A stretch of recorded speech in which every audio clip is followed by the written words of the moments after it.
Hello guys, good morning সবাইকে। তো guys just একটু আগে পিছুনি বাড়ি এলাম। ভোরবেলা থেকেই ভীষণ ঝড় দিচ্ছিল অ্যান্ড বৃষ্টি একটু একটু পড়ছিলো, সেরকম বৃষ্টি হয়নি। প্লাস ওয়েদারটা ঠান্ডা ঠান্ডা করছে। সো এই গরম ঠান্ডা করতে করতে না শরীর খারাপে গোড়া আর কি, মানে ঠান্ডা লেগে যাবে। অ্যাকচুয়ালি আমার 12 মাসই ঠান্ডা লাগে একটু ওয়েদার চেঞ্জ হলে। অ্যান্ড গাইজ আমি কিছু গাছের চারা দিয়েছিলাম পিছনে বাড়িতে। সো চারাগুলো আমি দেখতে এসেছিলাম আজকে। কিছু কিছু কিছু ফুটেছে আর কিছু কিছু এখনও ফোটেনি, ওদের একটু টাইম লাগবে। তো তোমাদেরকে দেখাই, ঠিক আছে গাইজ? দেখো, এর মধ্যে এই একটা বেরিয়েছে, এই একটা গাছ বেরিয়েছে, আর এই একটা এখন এখানে 5-6টা বিচন পদা আছে কিন্তু বেরোয়নি। এখানেও 5-6টার মধ্যে এই একটাই বেরিয়ে গেছে একটা।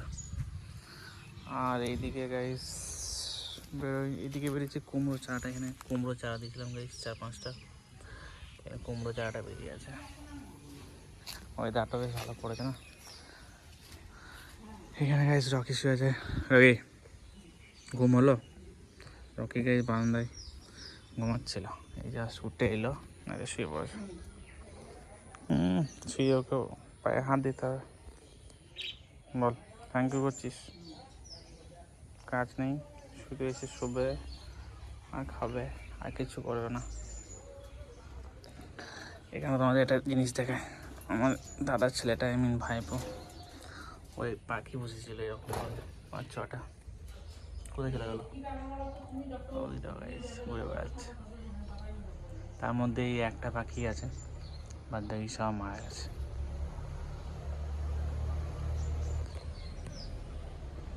এটা হচ্ছে গাছ গোলাপ গাছ। এই গাছটা অনেক পুরোনো গাছ, তাই প্রায় 5-6 বছরের বেশি পুরোনো গাছ। এখানে একটাই গোলাপ ধরেছে আপাতত। এটা একটা ফুলের গাছ। এটা কি ফুলের গাছ তোমার কমেন্টে জানিও, আমারও মনে পড়ছে না। অনেকদিন আমি জানতাম কিন্তু মনে পড়ছে না। আর এটা গাছ পেয়ারা গাছ। এই গাছে বেশ বড় বড় পেয়ারা হয়, আর এই গাছটা ছোটো ছোটো পেয়ারা বাট হেভি সুন্দর দেখতে। আর গাছ আম ধরেছে। এই গাছে আমগুলো না বেশ বড় আম হয়, যখন বড় হবে তোমাদেরকে দেখাবো।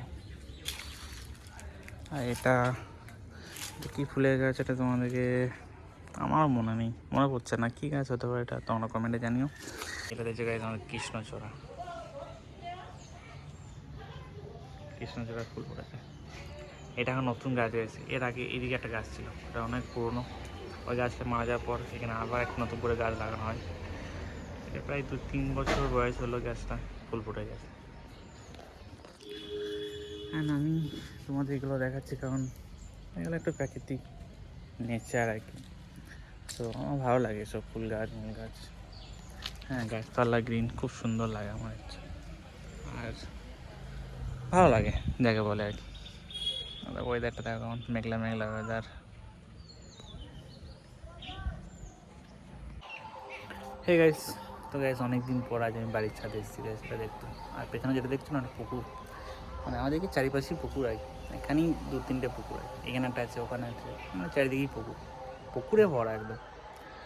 অ্যান্ড দেখছো আমার বাড়ির সামনে, এটা পুরো গাছপালায় ভর্তি।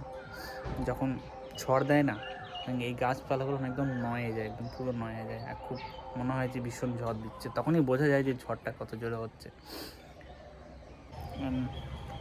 বেশ ভালোও লাগে বাড়ির ছাদে বিকেলবেলা একটু বাড়ির ছাদে আসা। অ্যাকচুয়ালি যারা তোমার অনেকেই আছে যারা বাড়ির ছাদে আসতে ভালোবাসো, থাকতে ভালোবাসো, সো তাদের পক্ষে ভালো। আমারও অ্যাকচুয়ালি ভালো লাগে, বাট আমার আসা হয় না। বিকেল হতেই এখানে ওখানে চলে যাই বেড়াতে, কখনো পিছুমনি বাড়ি, কখনো শঙ্কুর ওখানে। তো ছাদে আসা কমই হয়ে গেছে এখন। পাখির আওয়াজ পাবে, পাখি খুব ডাকে। একটু আগে কোকিল ডাকছিল, বাট রেকর্ড হলো না, তোমাদেরকে আমি শোনাতাম। ব্যাস, সঙ্গে চা নিয়ে এসলাম গাইজ গ্লাসে করে। চাটা কমপ্লিট হচ্ছে গাইজ। আমার বাড়ির ছাদ, ওপরটা প্লাস্টার হয়নি কারণ ওপরটা ছাদ হবে, টিনগুলো নষ্ট হয়ে গেছে। সো টিনগুলো ছাড়ানোর জন্য ওটা প্লাস্টার করা হয়নি, বাদ বাকি চলছে গাইজ।